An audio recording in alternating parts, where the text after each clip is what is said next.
Sir, हम इसके ऊपर तो बात करेंगे, यौम तकबीर कैसा दिन था, पाकिस्तान एटमी कुव्वत बना, ये हमारी स्ट्रेटेजिक स्टेबिलिटी के लिए कितना ज़रूरी था। लेकिन उससे पहले मुझे ये बताएं, 1998 में आपकी पोस्टिंग कहाँ पर थी, क्या रैंक था आपके पास? 1998 में मैं लाहौर में ही पोस्टेड था और मैं उस वक्त फुल कर्नल था। मैं जिस दिन ये धमाके हुए उससे पहले, चूँकि आपको पता है 1998 में इससे पहले इंडिया धमाके कर चुका था जी, और उन्होंने पहला जो 74 में किया था वो किया था स्माइलिंग बुद्धा के नाम से। हालांकि उसमें स्माइल तो कोई थी नहीं, सारी तबाही नजर आ रही थी काले रंग की। उसके बाद स्माइल करने का मौका हमेशा देता है ना हमें। हाँ, 20 दफ़ा दिया था ना हमने, बहुत स्माइल किया। उसके बाद फिर वो ऑपरेशन शक्ति के नाम से उन्होंने धमाके किए थे। तो जिस वक्त उन्होंने धमाके किए और अनाउंस किया, क्योंकि पाकिस्तान ने उस वक्त अपनी कैपेबिलिटी डिक्लेयर तो नहीं की थी, पाकिस्तान एक सफ़र में मौजूद था जी। हमें पता था पाकिस्तान ने कोल्ड टेस्ट कर लिया, पूरी दुनिया को पता था कि पाकिस्तान ने कोल्ड टेस्ट कर लिया, और 2 बल्कि 24 कोल्ड टेस्ट किए थे। कराना में भी पाकिस्तान ने कोल्ड टेस्ट किया था। तो लेकिन लोगों को अभी तक, जब तक आप एक चीज़ को डिक्लेयर नहीं कर देते तो आपको पता है प्रैक्टिकल जब तक लोगों के ज़हनों में डाउट होता है। ऐसा ही है। तो जब इंडिया ने धमाके किए तो पाकिस्तान, मेरे समीत बहुत सारे हमारे दफ्तर में लोग थे जो आके सवाल पूछते कि सर क्या होगा। तो मैं यही कहता था कि यार there is no option for Pakistan. और उसके बाद फिर इंडिया के जहांगीर करामत साहब was the chief army staff. तो हमें वहाँ से पता चलता था कि बड़ी अहम मीटिंग्स हो रही हैं। अच्छा। Nawaz Sharif was the prime minister, और शमशाद साहब मेरे ख्याल वाज दी फॉरेन सेक्रेटरी थे। तो ये तमाम मीटिंग्स जारी थी और लोग ये सोच रहे थे कि पाकिस्तान धमाके करेगा या नहीं करेगा, क्योंकि अमेरिकन प्रेशर था, वेस्टर्न प्रेशर था। अमेरिकन कभी भी पाकिस्तान को नहीं चाहते थे कि वो एक न्यूक्लियर कैपेबिलिटी हासिल करे। तो अल्हम्दुलिल्लाह पाकिस्तान ने धमाके किए, और उसके बाद तो आप ये समझिए कि लाहौर की सड़कों पे जश्न का आलम था। अच्छा, आपने कैसे बनाया जश्न? हमने तो लकीली मैं कुछ दोस्तों के साथ मेरे कोई ऑफिशियल काम था, तो हम मुल्तान जा रहे थे, तो कई साहिवाल के नज़दीक हमें ये पता चला। अच्छा। तो हमने तो वहीं उठ के तो सड़कों पे भंगड़ा डालना शुरू कर दिया। मतलब we felt so elevated, we congratulated each other, गाड़ियों से उतरे, एक दूसरे को मुबारकबाद दी, अपने दफ्तरों में रिंग किया, बहुत ज़्यादा। फिर हम चाहते थे कि किसी चैनल पे पहुँचे, कहीं जाके किसी जगह पहुँचे, वहाँ जाके हम पूरी, मुझे याद है हम वहाँ पे हमारा एक मैस है साहिवाल में, हम उधर जाके रुके और फिर हमने वो तमाम जो वो थी वो देखी।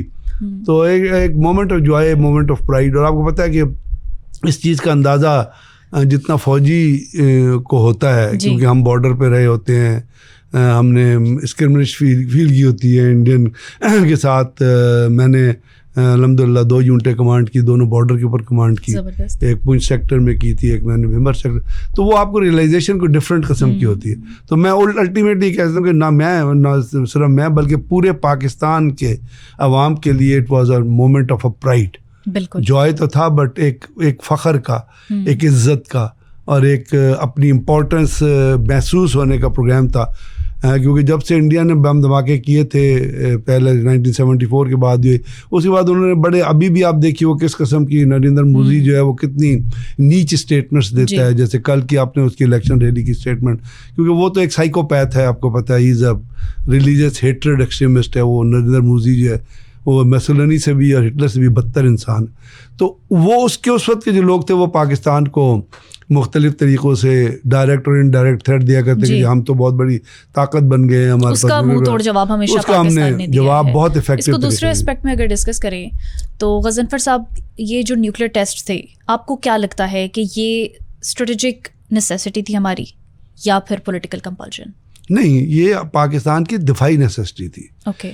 दिफा से स्ट्रेटजी बनती है। स्ट्रेटजी और पॉलिसी जो होती है वो आपका दिफा के जो कंटूर्स होते हैं उससे बनती है। तो पाकिस्तान की दिफा के लिए, इसलिए एक बात याद मैं आपके नाजरीन को भी बताना चाहता हूँ कि पाकिस्तान ने हमेशा अमन की बात की है। We never been war mongering. बिल्कुल। अभी भी आपने देखा रिसेंटली जब इंडिया ने पाकिस्तान के ऊपर सिविलियन टारगेट्स के ऊपर हमला किया, हमारे हालांकि सिविलियन शहीद हुए थे, उसके बावजूद हमने 12 आपकी मुख्तलिफ प्रेस कॉन्फ्रेंसेस देखी होंगी, ISPR की भी देखी होंगी, पॉलिटिकल लीडरशिप की भी देखी। उन्होंने यही कहा कि जी हम खित्ते में अमन चाहते हैं, हम एस्केलेशन नहीं चाहते। और दूसरी बहुत अहम तरीके से, बहुत इम्पोर्टेंट तरीके से बड़े एम्फसाइज करके ये कहा कि we do not for an atomic war because this, ये खित्ता, इसमें कोई स्पेस ही नहीं है एटमी जंग के लिए। ये दुनिया का सबसे ज़्यादा गरीब तरीन खित्ता है। आपको देखिए कि इंडिया के अंदर उनके अपने लोग कहते हैं कि 80 करोड़ लोग 5 किलो अनाज पे रहते हैं। वहाँ पे 48% अनएम्प्लॉयमेंट रेट है। पाकिस्तान में भी बहुत गुर्बत है, पाकिस्तान के रूरल एरिया में भी बड़ी गुर्बत है। हालांकि यहाँ पे बहुत सारे मज़ार ऐसे हैं जहाँ से लोग कम से कम खाना खा लेते हैं, लेकिन उसके बाद गुर्बत का लेवल इधर भी ज़्यादा। इसलिए हम कहते थे कि ये आपको और बैकवर्ड ले जाएगा। जापान अभी तक हिरोशिमा से बाहर नहीं आया, नागोसाकी से बाहर नहीं आया, लेकिन चूँकि पाकिस्तान के जो राइवल था, जो पाकिस्तान के वजूद से जिन्होंने कॉम्प्रोमाइज़ नहीं किया, जो एक गलत थीसिस अपनी पब्लिक को, अपनी स्टूडेंट्स को पढ़ाते रहे हैं। एक तो दुनिया में ये पता होना चाहिए लोगों कि ये जो खित्ता था, जब पाकिस्तान इंडिया आज़ाद हुए तो ये इंडिया नहीं था, ये बर्रे सगीर था। इसको सब कॉन्टिनेंट कहते थे। उसकी पार्टीशन हुई, एक तरफ इंडिया बन गया, एक तरफ पाकिस्तान, दोनों सॉवरेन स्टेट के तौर पे सामने आए। तो अब जब इंडिया ने वो धमाके किए तो वो, तो मैंने जैसे आपसे अर्ज किया ना कि वो पाकिस्तान को थ्रेट करता था, तो पाकिस्तान के लिए ज़रूरी था कि वो बैलेंस ऑफ पावर कायम करे। ठीक, क्योंकि बैलेंस ऑफ पावर सॉवरेनिटी के लिए बड़ा ज़रूरी होता है, आपकी स्टेबिलिटी के लिए बड़ा ज़रूरी। आजकल तो दुनिया में इतने सारे थिंक टैंक हैं, इतने सारे डिफेंस इंस्टॉलेशन हैं, आप स्प्री देखें, आप मिलिट्री क्यूरियोसिटी देखें, आप डिफेंस ऑर्गेनाइजेशन, वो पूरी के पूरा मॉनिटर करते हैं मुल्कों की दिफाई सलाहियत को। तो हम अगर अब पीछे रहते, और फिर ये मुल्कों की नहीं, ये पूरे खित्ते की बात है, रीजनल स्टेबिलिटी के लिए भी ये बड़ा ज़रूरी है। बिल्कुल। लेकिन ये जो मिनिमम क्रेडिबल डिटरेंस है, आप क्या समझते हैं कि ये अभी रेलेवेंट है या फिर इसको जो है वो कोवर्ट एस्केलेशन में बदलने की ज़रूरत है? नहीं, कोवर्ट तो अब कोई चीज़, मैंने आपसे कहा ना, रही नहीं है। कोवर्ट का तो मतलब था छुपा हुआ। अब तो एवरीथिंग इज ओवर्ट। दुनिया जानती है आपके पास कितने मिसाइल हैं, आपके पास कितने न्यूक्लियर बॉम्ब हैं, इंडिया के पास कितने मिसाइल, कितने न्यूक्लियर बॉम्ब हैं, इसराइल के पास कितने, अमेरिका के पास कितने। ये तो अब तमाम के तमाम, पाकिस्तान के पास हथियार कितने हैं, इंडिया के पास कितने हैं, पाकिस्तान पर टैंक कितने हैं, इंडिया के पास, ये तमाम चीज़ें प्रिंटेड मटीरियल के तौर पर मौजूद हैं। ओके। और अब होता ही है, जैसे दुनिया में बात होती है इस वक्त, जो आप बातचीत करते हैं उसमें कहते हैं कि जैसे न्यूक्लियर के हिसाब से अगर बात होती है तो फर्स्ट यूज़ की बात होती है, नो फर्स्ट यूज़। अब इसकी मिसाल मैं आपको इस तरह देना चाहूँगा, और इसकी प्रैक्टिकल मिसाल है, मैं कोई थ्योरी के ज़रिए नहीं देना चाहता।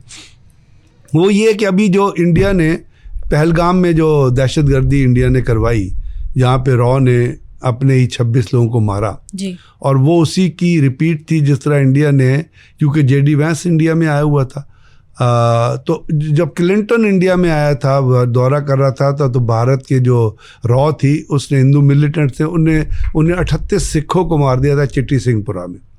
और फिर उसका इल्ज़ाम उन्होंने फ़ौरन क्लिंटन के होते हुए पाकिस्तान की ISI पे बच दिया था, क्योंकि अमेरिका की हमदर्दी हासिल करना चाहते थे। क्लिंटन ने जाके बयान दिया कि अगर मैं इंडिया ना जाता तो 38 सिखों की जान बच जाती। फिर मैडलिन अलब्राइट जो उनकी नेशनल अपना फॉरन, उन्होंने एक किताब लिखी माइटी एंड अलमाइटी, उसके पेज नंबर 8 के 10 पे उन्होंने लिखा था कि जी ये जो काम है 38 सिखों को मारने का, ये इंडिया के हिंदू मिलिटेंट्स ने और रॉ ने करवाया, इसमें पाकिस्तान इन्वॉल्व नहीं है। अभी JD वैंस आया हुआ था, वही चीज़ ये रिपीट करना चाहते कि JD वैंस अपने मैके आया हुआ है, तो वहाँ आके जो वो उसको जो हम मारेंगे तो वो तो हमारी हमदर्दी में दुनिया आसमान इकट्ठे कर देगा, उठा देगा। वो एक उन्होंने कोरियोग्राफ किया, कोरियोग्राफ ये किया कि JD वैंस वहाँ था, नरेंद्र मोदी को उन्होंने, चूँकि उसने सऊदी अरब जाना था, उसको उन्होंने कहा था, जो रॉ के डॉक्यूमेंट्स लीक हुए हैं उसमें ये चीज़ उन्होंने क्लेम किया कि हमने नरेंद्र मोदी को ये कहना था कि आप स्टेट डिनर ख़त्म करके और वापस अमेरिका आ जाओ, क्योंकि पहलगाम में अटैक का टाइम उन्होंने रखा हुआ था। अमित शाह एक हफ्ते पहले वहाँ गया था, वहाँ 3 सिक्योरिटी लेयर्स होती थी, जो इंडियन एक्सप्रेस उनका अपना अखबार कहता है, वो 3 सिक्योरिटी लेयर जो वहाँ पर मौजूद थी, जिसके ज़रिए टूरिस्ट को चेक किया जाता था, वो अमित शाह ने वहां से हटवा दी थी। अच्छा। क्योंकि रॉ ने ये हमला करना था, और रॉ ने, याद रखिएगा, 2 जगहें सिलेक्ट की थी, एक थी पहलगाम, और उन्होंने कहा था कि अगर पहलगाम नाकाम हो गया तो यही काम हम सोपोर में करेंगे। अच्छा। और दोनों को उन्होंने ऑपरेशंस को नाम दिया हुआ था, और उसके अंदर लोग इस्तेमाल होते रॉ के और हिंदू मिलिटेंट जो हैं, वो 4 बंदे उन्होंने ट्रेन किए थे। वो ट्रेन हुए थे राजौरी के उस ट्रेनिंग सेंटर में जो पाकिस्तान ने तबाह किया है अभी रिसेंट अटैक के अंदर। आप देखिए उनकी नेशनल इंटेलिजेंस एजेंसी 20 दिन तक लोगों को किश्तवाड़ के जंगल में कहीं मिले, उनको आसमान खा गया, ज़मीन खा गई। तो ये वो तमाम, वहाँ से BSF का एक कैंप था आधा किलोमीटर के ऊपर, जिन लोगों ने इनको इंडियंस को मारा था वो जाके BSF कैंप में जाके वहाँ BSF के अंदर वो रहते, और BSF को पता था कि ये वहाँ पे दहशतगर्दी की वारदात करके आए हैं।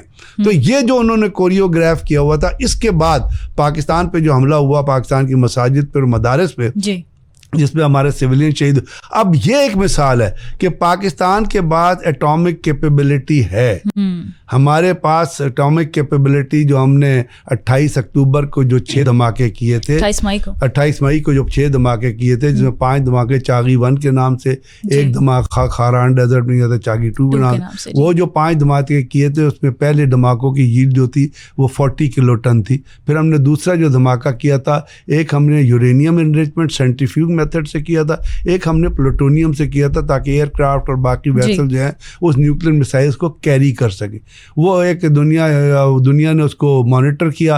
वो 5.0 रिचर स्केल पे वो धमाका था। एक एरिज़ोना सीस्मिक सेंटर ने उसने उसकी बाकायदा कंफर्मेशन की रिपोर्ट जारी की कि पाकिस्तान ने सक्सेसफुल धमाके किए हैं। अब इसका मतलब पाकिस्तान के पास कोई बोगी नहीं है। जो एटॉमिक वेपन्स मौजूद हैं, उनके होते हुए उनकी एरेना में, उनके साए में हमने अपना कन्वेंशनल डेटरेंट इस्तेमाल किया। सही हो गया। और कन्वेंशनल डेटरेंट में हमने अपने एयरफोर्स के तैयारे JF-17 थंडर, J-10C और वो इस्तेमाल किए। और उसके बाद हमने जो मिसाइल प्रोग्राम शुरू किया था, जो बेनज़ीर भुट्टो के ज़माने में शुरू हुआ था, और जनरल असलम बेग साहब ने फिर एक ऑर्गेनाइजेशन बनाई थी MRTC के नाम से, हतफ प्रोग्राम के तौर पर हमने अपना मिसाइल प्रोग्राम शुरू किया था। उसमें फिर डिफरेंट वेरिएंट आया, गजाली आया, अब्दाली आया, अल-फतह 1 आया, अल-फतह 2 आया, शाहीन आया। वो नरेंद्र मोदी ने हमें मौका दे दिया कि पहले हमने उनको रेंजेस पे टेस्ट किए थे, अब नरेंद्र मोदी दहशतगर्द मैसोलिनी से बदतर इंसान का शुक्रिया कि उसने पाकिस्तान को ये मौका प्रोवाइड किया कि हमने न्यूक्लियर एरेना में रहते हुए न्यूक्लियर क्लाउड के अंदर हमने वो अपना कन्वेंशन डेटरेंट इस्तेमाल किया।